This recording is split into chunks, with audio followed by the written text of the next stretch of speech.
Good morning, or good evening, or good afternoon. It depends upon where you are at the moment. So far as this time is concerned, we're going to discuss about friendship, but we will try to go beyond uh, what appears at the surface. So far as this word friendship is concerned, I am going to ground my sharing on the story written by G.R.R. Tolkien. I think he is a familiar author. He has written so many books. Among them ranks the ones I appreciate the most. Normally, the Lord of the Rings, which has also a kind of movie, having a kind of three parts. Um, then that's what we are going to discuss on, but we will try to pick up one subject that is about friendship. Then, reading these books or even watching the movie, you can really learn a lot of things from this book or even from this movie. Uh, but when you are watching or when you are reading, you can maybe spotlight something that really is a kind of highlight for you. Then I'm going to share what I found as a highlight for me, and just share how I got inspired from this novel, or from this work of G.R.R. Tolkien. I'm going to start with the character of Frodo Baggins. Frodo Baggins lives in the Shire. He was there, a child, just growing up in the Shire, enjoying the life in the Shire, how life was really going on. But something had happened. It's like the ring had been lost for so many years. No one knew where really the ring was, but actually the ring was held by Gollum, and it has devastated his life to the point of transforming him into a kind of another creature, bizarre. And Baggins found that ring when the ring just left Gollum, and it was then taken by a hobbit. That one was Baggins. And then when he found the ring, he brought it home. And you know about the whole story when Baggins wanted to leave the Shire to go to the Elves so that he could just finish his book. The book he was writing about the life of the Shire. And then he just found that the Shire was a kind of noisy and a busy place where really he could not get a concentration to write and finish his work. And then Baggins decided to move into into Elvender, where the elves dwells under the Lord Elrond. And then and Buckins organized a birthday feast when he invited almost every person from the Shire. It was really great, magnificent, and attractive, captivating. At that point, Buckins revealed the secret of the power of the ring when he wore it, and he disappeared immediately. And found Gandalf found Baggins, and they started discussing and discussing. He ended up leaving the ring and the Shire to Frodo. Then, but the interesting part on which I'm going to move is about think about this little child or this young man, Frodo Baggins, who was down enjoying the Shire, and then when he returned at home, he found Gandalf there, and they exchanged about the ring. Even Gandalf, it seems like he did not know really so many things about the ring, because he told Frodo, keep it safe, keep it secret. And then Frodo really uh, took it safe and secret. And Gandalf, after searching and reading, he came back and said, where is it? Where is it? And little by little, they discovered what kind of ring it was. mainly when Gandalf went at Isengard to ask Saruman about the ring, and they understood that Sauron has really regained his full power, though he could not appear in body, but he was a spirit and has all the power that he has. The only thing that was lacking was that ring. He only needs to get a ring and then to spread evil Maris into the Middle East is like even the whole world. Then I have been captivated by the character of Frodo Baggins, and in terms of friends and friendship. Then Frodo met with Gandalf, and then they said, "You must leave the Shire." And Frodo, together with Samwise Gamgee, they left the Shire, and they have to go to Elvendale, then to gather there, and they have to take the ring up to there. And then first Frodo got a friend, that friend is Gandalf, and the second point he got a friend, that one is Samwise Gamgee, the really the I can say the remarkable character who really attracts very much because of the role he plays in in the story of the Lord of the Rings. And then while they were moving, they met also Pippin and Peregrine Took. Then they became four hobbits. Then they moved to go to, well, they have really fixed the rendezvous to meet Gandalf. Unfortunately, Gandalf has not made it to come to the meeting point, and it is later when Gandalf will explain to Frodo what happens. And they met a new friend. That one was the ranger, Iswardo's heir, Aragorn, and that one became their friend also. And then they have then to move up to Lavender. While they were moving there, when they arrived in a kind of safety place, but they do not they like they were once the kings, but because of the ring, they had also been corrupted and became the center of Sauron. They were really searching and looking for the ring, and then there and but they were under protection. Frodo and the Free were under protection of Aragorn. Then they have to move up to Rivendell, but there was attacked, and Frodo was speared by one of those corrupted king who were now the under the leadership of Sauron, and they have really to take Frodo immediately to Rivendell so he could be healed by Lord Elrond, who really had these skills of healing a person who had been speared by a sword of another kind of race that were really very dangerous. And then that's when then Erwin the elf will then intervene, and she intervened and then took Frodo to Elrond, her father. And then along the way, he met those who were really hunting Frodo, looking for the ring, and they have really to do a kind of fight. This is in summary what I want to say, but where do I want to point is where I want to point. Imagine how a young man who was really living in the Shire, enjoying life. At a certain point, they discovered a kind of evil that was going to haunt the Shire and even to destroy the whole Shire. And then Frodo was then given a task to carry the ring to Rivendell. Then, in the mind of Frodo, while carrying the ring to Rivendell, it was like, yes, of course, I'm going to move from the Shire to Rivendell and then hand over the ring, and the mission will be done. And Frodo will meet Gandalf, then who opened up her mind and told him about the ring, about its evil, its malice, and how the ring is connected to Sauron and what are the ambitions of Sauron. And he has a great understanding of that. And Frodo, though scared, he has to take the quest and bring the ring to Rivendell.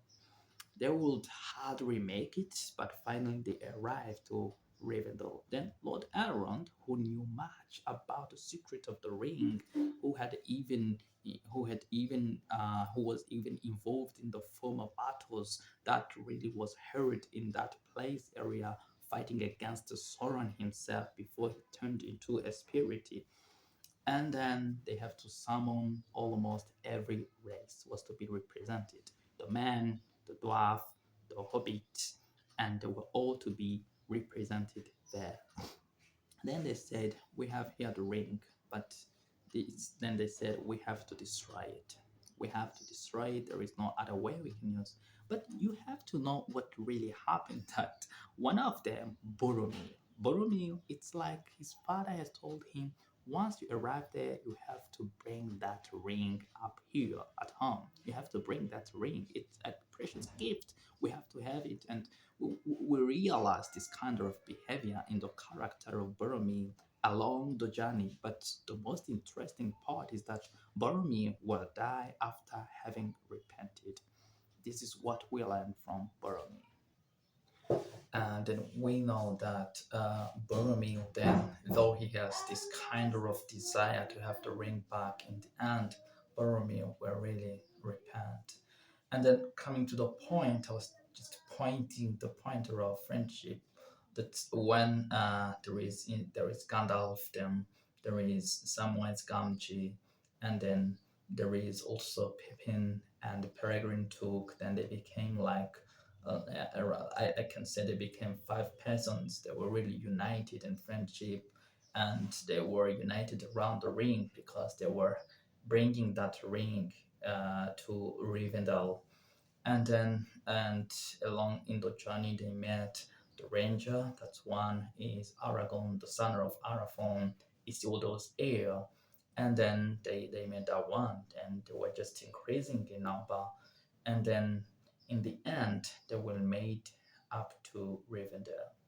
There will be held a gathering. Every race will be represented: man, hobbit, elves, and the dwarf. Gimli representing the dwarf. They were there at Rivendell. And then they started talking about the ring. Lord Elrond, told Frodo, bring forth the ring, and then Frodo brought it. Then it becomes a controversial point. They were really controversial and discussing, debating, quarreling. This quarreling happened when Boromir wanted to take the ring, approaching the ring, and Gandalf would really speak in a very terrible and a horrible voice, speaking to the corners of the whole world so that they would hear what was going on. And in the end, no one was ready to take the ring to the place where it could really be destroyed. That were in the fires of Mordor, where it was made. Then it could only be unmade in those fires where it was created by Sauron himself. And then the ring contained evil, and destroying the ring was synonymous to ending evil. But the question then was, who is going to carry the ring to Mordor in the fires where it has been made? Even Boromir was aware how difficult, dangerous, complex, terrible the journey was from Rivendell to that place. Then Gimli, who did not really know much about the ring, took his axe and then wanted to destroy it, but the axe was split into pieces. And then Lord Elrond said, we do not have any weapon here that can destroy it. It must be carried and thrown into Mordor. And then, when there is no one who will intervene, then that's where Frodo will say, I will take it. Then Frodo was ready to take the ring and take the ring up to the fires of Mordor. And then, while really watching the movie, when it is at this point, I could feel tears just flowing on my cheeks and saying, really, this young man, weak, fragile, feeble, was ready to take on himself this this really inexpressibly difficult task. Then Gandalf would join because Frodo said, I'm willing to take the ring, but the problem is that I don't know the way. And Gandalf will say, I am at your side. And um, also, that one is Aragorn will follow and say, you have my sword. And after that, there is also an elf who will follow that one. Uh, Legolas will follow and say, you have my bow. And even Boromir followed, and also Gimli the dwarf. And later on, Samwise Gamgee then came in and say, Frodo cannot go away without me. And even the two, Pepin and Peregrine took, they also joined. And in total, there were then around 9 person, then 8 person, then there were 8 person there, and they formed 8 or 9. I'm not very sure about the numbers, but they must be between 8 and 9. And then they just formed the fellowship, and Elrond titled called this will be called the Fellowship of the Ring. And then Gandalf said, we wait for the ring bearer to show the way, and then they would go. Now, let me come to my point about friendship. You know, sometimes it happens that a person break through in your life, and he opened your eyes, and you see something you have never thought about before, and that will lead you to a long life journey. I'm referring to the role of Gandalf in the lives of Frodo. When Gandalf found Frodo in the Shire, and Frodo had his mind opened, and it was another mission then was born, and Frodo would take the ring up to Rivendell. But Frodo did not know how much really awaited him once arrived in Rivendell. Even there, um, even there in Rivendell, Frodo and Samwise Gamgee they discussed. They said, "Now we have done our mission. Since we have arrived here, we have already finished our mission. We have carried the ring where Gandalf told us. Now we have to go back to the Shire and enjoy life there." But you see what happened in the end. In the end, it was like another long life journey was revealed. Frodo was the ring bearer. He was born to take that ring. And then it's really a long story, but an interesting one. I picked only up this point of friendship when there is a kind of interdependency between characters, every person giving all their selves, all that they can, so that they could see the ring destroyed. And then first I was pointing to how a person enters in one's life, opens the mind, and then shows something that would become a long life journey, ministry, or even serving. This is what happens to Frodo's life. But my first question about this would be, have you ever heard this kind of friend? Have you ever had this kind of friend who really made your life find the reason why you are here, the reason why you were born? Let me really clarify this. One day, Frodo told Gandalf, I wish this has not come to me. And it was like, I wish I was not the one to be the ring bearer. And then Gandalf would say, no one wishes that. But he said, what we have to do is not about asking why, because this is not our affairs. And what we have to ask is, how are we to do with the task and the time which has been given to us? Let me then bring the same question to you, my friend. What are we to do with the time that has been given to us at this moment? Someone has given us time. We were born, we are growing, we will become old, and we will die. Or we might die young, we might die old. We never know at which point we will die. But the question remains, how are we to do with the life we have? Frodo discovers his life mission by the contact of Gandalf, who helped him and even accompanied him in his journey, because actually Frodo was made to carry the ring. That was his life mission. then who is that friend who can really, by contact with that friend, by whom I will realize why am I here? This is really a kind of somehow complex and difficult question, but it's not really as difficult as we think. I think we can ponder this. We can ask. Some people have been asking like four question, existential question. I haven't left the point of friendship. I told about Gandalf, how he helped the role he played in the life of Frodo, finding the reason of his existence. And then comes in Aragorn, who has also rekindled of jointed mission to help him on the quest of destroying the ring, and Samwise Gamgee and Pippin and Peregrine, Elrond, the elves, and all others in their life. Now, uh, I was then moving to the next point. It, it's about because when we come to the question of friendship, I will use the words of C.S. Lewis. When you meet really true friends, you know what how you are amazed. You say, you find out you are just looking in the same direction, and you say, "Really, you too? Are you concerned with this? Are you also concerned with this business? This is what really you have at your heart.